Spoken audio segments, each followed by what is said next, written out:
दोस्तों आज हम बात कर रहे हैं कुंडली मिलान का तरीका क्या होना चाहिए। मतलब आप पहले तो ऐप पर जाके कुंडली बनाकर देख सकते हैं। तो जल्दीबाजी ना करें। जब भी आपके पास ऐसा रिश्ता है कुंडली मिलाने का तरीका, तो आप घर पर भी देख सकते हैं, जिसमें खास कुछ पॉइंट होते हैं जैसे आयु, संतान, चरित्र आदि देखा जाता है। खासकर लग्न और अष्टम को भी देखना जरूरी होता है।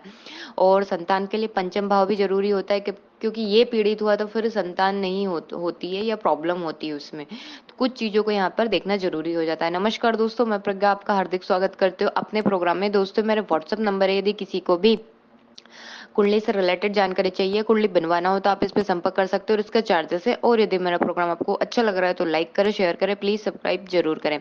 हम देखें कि संतान के अलावा सप्तम भाव जो होता है विवाह का भाव होता है, क्योंकि अधिकतर लाइफ इसी पर जाने वाली है। तो फिर यहाँ देखना जरूरी हो कि एक दूसरे के जो सप्तम भाव में कौन से ग्रह बैठे हैं।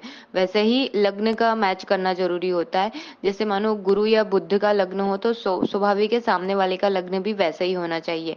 और लग्न और अष्टम भाव दोनों बली होना चाहिए। जैसे ये बली होने को क्योंकि लग्न होता है जिसमें हमारी पूरी लाइफ डिपेंड होती है। यदि ये अच्छा हो तो व्यक्ति बहुत कुछ अपनी लाइफ में कर लेता है। और अष्टम का इसलिए क्योंकि यदि हम बीमारी, मृत्यु इनका देखते हैं, तो फिर यहाँ पर यदि वो पीड़ित हुए या इस टाइप से भी कुछ उनको प्रॉब्लम हुई अष्टम भाव में, तो फिर यहाँ पर ये है कि अधिकतर लाइफ है जो बीमारी में निकलेगी, वाइफ की हो सकता है या हस्बैंड की। तो वो थोड़ा देखना जरूरी होता है। इसके साथ ही शुक्र मंगल का यदि कॉम्बिनेशन बन रहा है, दूसरे मतलब बोल सकते हैं कि यदि साथ में बैठे हो या एक दूसरे से दृष्ट हो, तो ये लाइफ टाइम आकर्षण बना रहता है। और इसके साथ ही चाहे राशि से बन रहा है चाहे भाव से बन रहा है, चंद्रमा और सूर्य का भी ऐसे ही, इन दोनों का संबंध यदि बन रहा है तो बहुत अच्छा रहता है। क्योंकि चंद्रमा जैसे हम बोल सकते हो रानी है और सूर्य राजा है। तो ये राशि या भाव से इनका भी संबंध बने तो बहुत अच्छा है। जैसे लड़की की मानो देखे हम, राशि से चंद्रमा पंचम में है तो लड़के के 11वें भाव में हुआ तो बहुत अच्छा कॉम्बिनेशन माना जाएगा ये। दूसरा देखें कि हम लग्नेश और सप्तमेश का 6, 8, 12 दूसरे में का संबंध नहीं बनना चाहिए। क्योंकि यदि ये बन रहा है तो अमूमन लड़ाई झगड़े होंगे और चलते ही रहेंगे। तो ये थोड़ा देखना पड़ेगा। इसके साथ ही कुछ है जैसे कि लग्न है जो विषम है, तो दोनों का लग्न ही विषम होना चाहिए। जैसे तीसरे, सातवें, 11वां बन रहा है तो सामने वाले का, लड़की का या लड़के का, जिसका भी है, दोनों का सेम ही विषम ही मानो है तो विषम होना चाहिए। सम है तो सम लग्न होना चाहिए। हम राशि का भी बात करें तो जैसे विषम राशि है तो लड़की की भी विषम राशि होनी चाहिए। नहीं तो इससे क्या होता है, संतान में समस्या, प्रॉब्लम आती है। क्योंकि गोचर में जब भी मानो हम संतान के लिए देखते हैं तो एक की राशि सम और एक की राशि विषम है, तो फिर मानो गुरु संतान के कारक होते हैं। तो गोचर में मानो एक के योग बन रहे हैं दूसरे के नहीं बन रहे, तो फिर यहाँ पे भी समस्या खड़ी हो जाती है। इसके बाद हम देखें कि अष्टकूट मिलान, ये भी बहुत जरूरी होता है। इसमें वर्ण देखना होता है।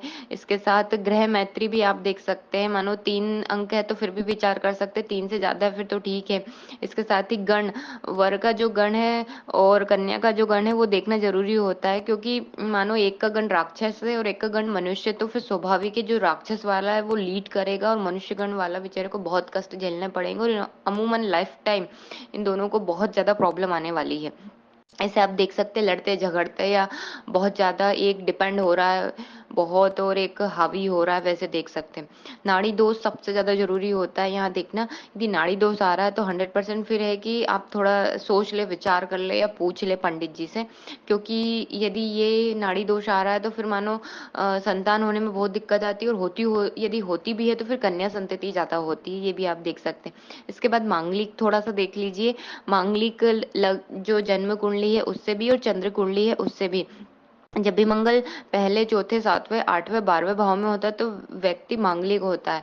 तो वो थोड़ा सा मिला लीजिए। इसके बाद हम देखें कि स्वभाव, चरित्र, धन आदि हम देख सकते हैं। तो जब भी आप कुंडली मिलान करें तो कुछ पॉइंट आप देख सकते हैं। धन्यवाद दोस्तों।